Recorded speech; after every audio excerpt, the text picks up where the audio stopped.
का संस्कृत का द्वितीय पाठ संयुक्त व्यंजनानि लेकर आपके समक्ष उपस्थित हुए हैं। इस पाठ में संयुक्त व्यंजनों के बारे में हम अध्ययन करेंगे। द्वयो बहूनां वा व्यंजन वर्णानां मेलनेन संयुक्त व्यंजनानि भवन्ति। दो या दो से अधिक व्यंजन के जो वर्ण हैं उनके मिलन से संयुक्त व्यंजन होते हैं। अर्थात दो या दो से अधिक जब वर्ण मिलकर के एक नया वर्ण का निर्माण होता है उसे संयुक्त व्यंजन कहते हैं या संयुक्त अक्षर कहते हैं। जैसे क्ष, यहाँ हम देखते हैं कि क्ष में दो वर्ण मिले हुए हैं, एक तो है क और एक है श। क और स जब दोनों आपस में मिलते हैं तो क्ष अक्षर का निर्माण होता है, इसे हम संयुक्त वर्ण कहते हैं। और जब इसके अंदर अ मिल जाता है तो अक्षरपूर्ण वर्ण बन जाता है। जैसे कक्षा, कक्षा में हम देखते हैं कि क और इसके अंदर अ मिला हुआ है तो ये पूर्ण क बन गया। इसी तरह अक्ष में हमने ये देखा कि क और स ये दो वर्ण हैं तो क के ऊपर हलंत है और स के ऊपर भी हलंत है तो ये क्ष बन गया। और इसमें जब ये आ की मात्रा है तो ये आ की मात्रा यहाँ पर और जुड़ जाएगी तो ये हो जाएगा अक्षा। यानी क और अ से क और क श इन दोनों को मिला के नया वर्ण अक्ष बना और इसमें आ लगा तो अक्षा बन गया, तो बन गया कक्षा। इसी तरह दूसरा वर्ण है त्र। त्र में हम देखते हैं कि एक व्यंजन है त और दूसरा है र। इन दोनों के मिलन से नया वर्ण बन गया त्र और साथ में अ लग गया तो ये त्र है वो पूर्ण वर्ण बन गया। इसका उदाहरण है जैसे पत्रम। पत्र में हम देखते हैं कि प पूर्ण है इसलिए प के साथ में अ जुड़ा है तो ये एक पूर्ण वर्ण बन जाएगा प। इसी तरह त्र आया है बीच में तो त्र में त और र ये दो वर्ण हैं और जब इसके साथ में अ और जुड़ जाएगा तो ये त्र है वो पूर्ण वर्ण बन जाएगा और फिर पीछे रह जाएगा ये वाला म। तो यहाँ म को हम यहाँ अलग से हलंत युक्त बनाएंगे तो ये बनेगा पत्रम। इसी तरह अगला वर्ण है ज। ज में हम देखते हैं कि यहाँ पर दो वर्ण मिले हुए हैं तो पहला है ज और दूसरा है ण। ज और य इन दोनों से मिल करके ज शब्द बना और इसमें अ लगा तो ये पूर्ण वर्ण बन गया। तो इस तरह से क्ष, त्र और ज ये संयुक्त अक्षर कहलाते हैं।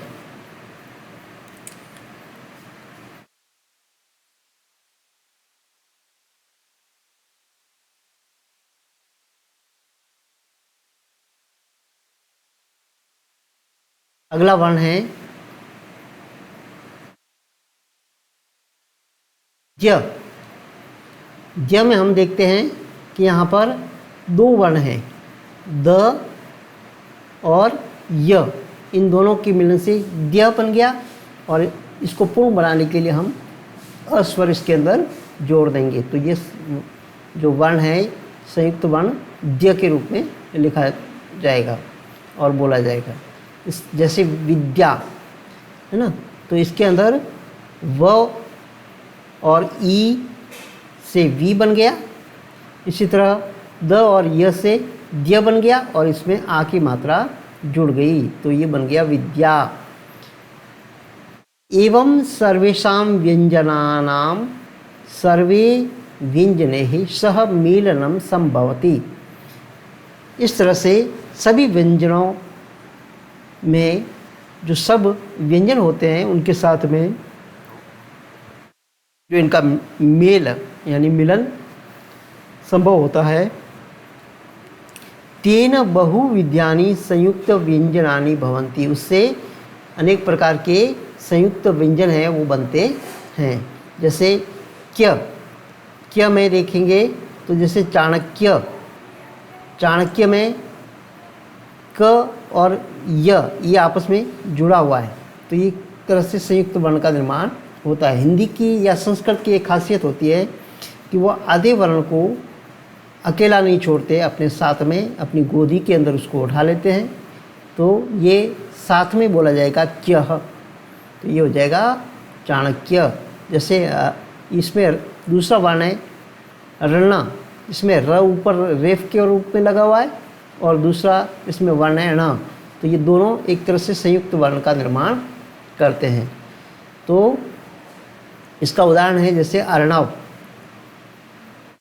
आगे त्र, इसमें आधा न है और त्र है, तो न को इस तरह ने गोदी में उठा दिया है, इसी तरह शब्द बन गया इसका मंत्र। जैसे क्र शब्द है, क्र से उदाहरण है इसका क्रमः। इसमें दो वर्ण हैं क और र। हम यहाँ देखते हैं कि हमें क पूर्ण वर्ण दिखाई देता है, लेकिन क पूर्ण वर्ण यहाँ नहीं है। यहाँ क हलंत है अर्थात क आधा है और र है वो पूर्ण है, इसलिए हम इसको क हलंत और र जो पूर्ण वर्ण है इसे क्र बन गया। और इसका उदाहरण है क्रमः। इसी तरह न द्र, इसमें देखिए दो आधे वर्ण हैं, न है और द है, र है ना, नहीं इसमें न है और द है, ये दो आधे हैं और इसमें र जो है वो पूर्ण वर्ण है। इसी तरह से जैसे इसका उदाहरण है इंद्रः।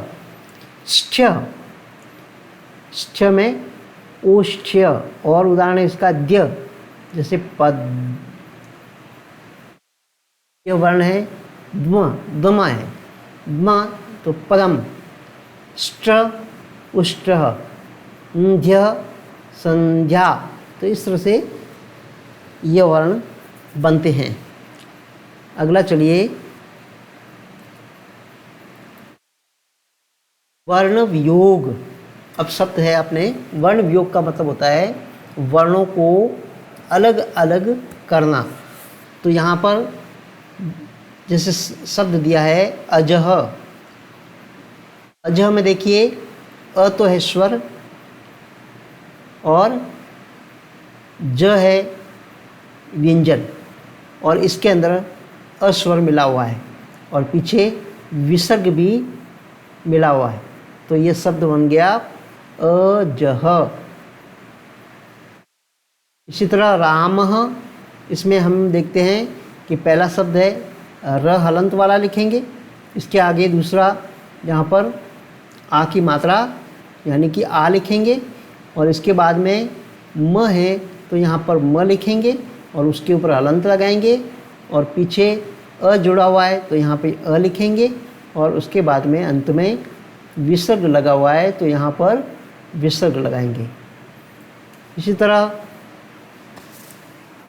अगला शब्द है हरिहि। तो यहाँ पर ह हलंत वाला लिखेंगे, इसके बाद में यहाँ अ लिखेंगे स्वर, इसके बाद में र लिखेंगे, यहाँ पर ई लिखेंगे और अंत में विसर्ग लगाएंगे। इसी तरह सीता, तो हम देखते हैं यहाँ पर श में ई जुड़ा हुआ है तो यहाँ पहले लिखेंगे श, और यहाँ पर ई है जो बड़ी की मात्रा इसमें लगी हुई है तो यहाँ पर बड़ी ई लिखेंगे, और यहाँ त लिखेंगे हलंत वाला, और इसके बाद में आ की मात्रा लगाएंगे, चूँकि यहाँ पर विसर्ग नहीं है तो यहाँ विसर्ग लगाने की आवश्यकता नहीं है।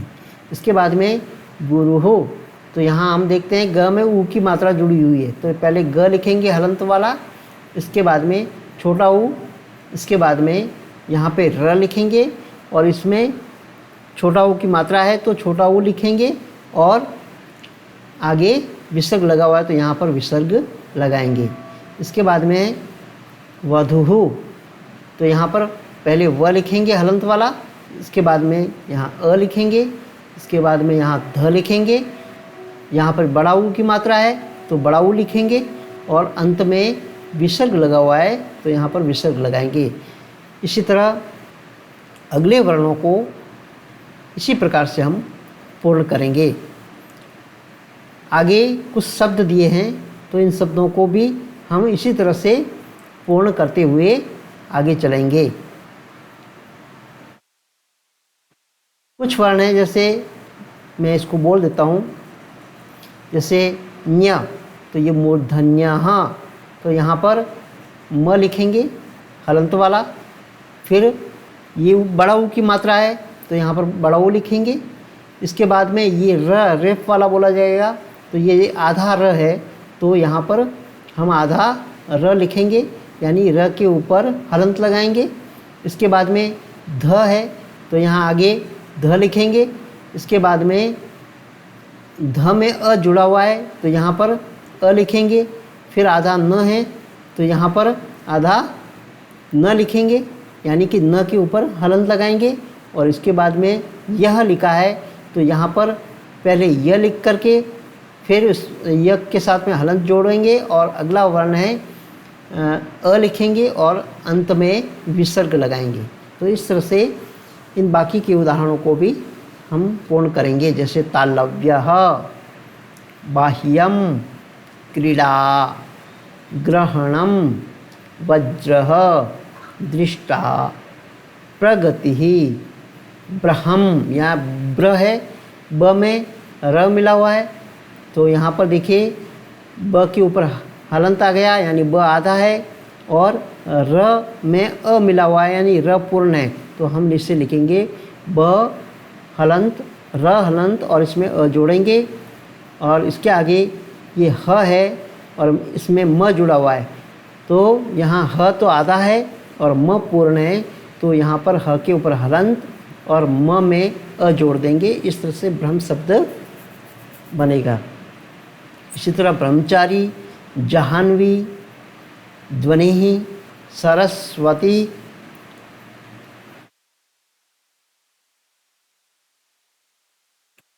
इसी तरह अगला वर्ण है वर्णः, कर्मः, सप्तऋषिः, ढक्का, वित्तम, सिद्धार्थः, पद्यम, शब्द, पंकजम, व्यंजनम, कंठः, संधिः, प्रारंभः, संस्कर्ता, कांस, कान। यहाँ हम देखेंगे कि यहाँ पर अनुनासिक है तो क में पहले क लिखेंगे, इसके बाद में आ लिखेंगे, क के ऊपर हलन लगाएंगे और आ लिख करके फिर उसके ऊपर चंद्र बिंदु बनाएंगे यानी अनुस्वार लगाएंगे। इसके बाद में श हलंत लिखेंगे, इसके बाद में क लिखेंगे और उसके ऊपर हलंत लगाएंगे, फिर आ की मात्रा यानी आ लिखेंगे और इसके बाद में न हलंत लिखेंगे। तो इस तरह से ये शब्द पूर्ण होंगे। इसी तरह अगला शब्द है कस्मिंश्चित्, संयमः, संवादः, हंसः, दुखम, प्रातः कालः, इंद्रः। तो इन वर्णों को आप पूर्ण करेंगे। इसके बाद में अगला वर्ण है मंत्री, राष्ट्रम, कंठ्यः, दंत्यः, मतस्यः, ओष्ठ्यः, संध्याक्षरम, संस्कृतम। इसके बाद में अगला वर्ण है दाष्टर्यम, इसके बाद में है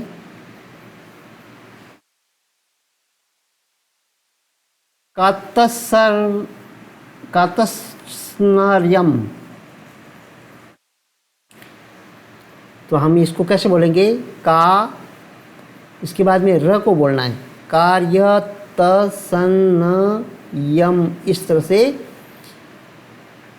कार्त्यस्न्यम वर्ण बनेगा। कारतस्न्यम, कार्तस्न्यम। ठीक है, वर्ण थोड़ा अटपटा सा है। इसके बाद में वर्ण संयोग, ये तो था वर्ण का योग, यानी वर्णों को अलग अलग करके लिखना। दूसरा आता है वर्ण संयोग, यानी वर्णों को जोड़ना है। जो काम ऊपर हमने किया है उसमें हमने वर्णों को अलग किया है। तो दूसरा जो है वर्ण संयोग है, इसके अंदर हमें वर्णों को इकट्ठा करना है, मिलाना है। तो हम देखते हैं, जैसे पहला शब्द है दास रथि, ये जो शब्द बना है ये कैसे बना है? तो हमें ये ज्ञात है कि ये द आता है और आ की मात्रा है, इससे दास शब्द बनेगा। फिर स में अ मिलाना तो स पूर्ण बन जाएगा, तो यहाँ स लिख दिया। इसके बाद में र में अ मिलाना है तो र पूर्ण हो जाएगा, पूर्ण वर्ण बन जाएगा, तो ये हो जाएगा र। और इसके बाद में ये थ में ई मिलाना है, यानी छोटी ई की मात्रा लगानी है, तो थ के ऊपर छोटी की मात्रा से थी शब्द बनेगा और थी अक्षर वर्ण का निर्माण होगा। और इसके बाद में पीछे विसर्ग लगा हुआ है, तो हम यहाँ विसर्ग लगाएंगे तो इस शब्द बन जाएगा दाशरथी ही। इसके बाद में अगला शब्द है ह, और इसमें ई की मात्रा लगाएंगे तो ही बन जाएगा, छोटी ही, यानी ई की जो मात्रा है वो छोटी लगाएंगे तो ये हो जाएगा ही। इसी तरह म में आ लिखेंगे तो क्या हो जाएगा? माँ। इसी तरह ल में अ लिखेंगे तो ल बनेगा, और य में अ लगाएंगे तो य पूर्ण बन जाएगा, और इसके बाद में विसर्ग लगाना है तो ये शब्द बनेगा हिमालय। इसी तरह अगला जो है क में री वर्ण जोड़ेंगे तो ये शब्द बन जाएगा क्री। क्या बनेगा? क्री। और इसके बाद में स में अ नहीं मिलाना है, यानी स आधा है तो यहाँ स लिखेंगे, और फिर न में अ मिलाएंगे तो न पूर्ण वर्ण बन जाएगा, तो हो जाएगा कृष्ण। और अंत में हम विसर्ग लगाएंगे तो शब्द बनेगा कृष्णः। इसी तरह न में अ मिलाएंगे तो ये शब्द बन जाएगा, ये अक्षर बनेगा न पूर्ण बन जाएगा, और र में ए की मात्रा लगाएंगे तो ये हो जाएगा रे। फिर न, यहाँ न हलंत लगा हुआ है और अ इसके साथ में नहीं है तो न आधा ही लिखेंगे, और द भी आधा है तो इसमें द के ऊपर हम ये देखिए र भी लगाना है, तो द के ऊपर र को बैठा देंगे द्र, और इसके बाद में इसमें अ लगाएंगे यानी र पूर्ण हो जाएगा, और इसके बाद में विसर्ग लगा देंगे तो ये सब बनेगा नरेंद्रः। इसी तरह से बाकी वर्णों को पूर्ण करेंगे और नए शब्द का निर्माण करेंगे। अगला शब्द है, जैसे क में हमें आ जोड़ना है तो बन जाएगा का। फिर र और त और स और न और ये सभी वर्ण हैं, व्यंजन हैं, वो अर्ध व्यंजन हैं। तो इसमें देखिए ये अ अंत में लगा हुआ है तो ये सिर्फ य के साथ में जुड़ रहा है, बाकी वर्णों में आधे आधी वर्ण ही लगेंगे। तो क के साथ में आ जुड़ गया तो का बन गया, फिर र आधा, त आधा, स आधा, न आधा, तो बन जाएगा कार त स न य, कार्तस्न्य, और इसमें यह पूर्ण हो जाएगा और पीछे म लगेगा, सब बनेगा कार्तस्न्यम,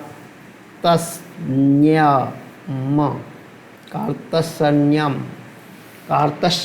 कार्तस्न्यम। इस तरह से यह पाठ पूर्ण होता है। आपने मेरे इस पाठ को देखा, उसके लिए आपका बहुत बहुत धन्यवाद।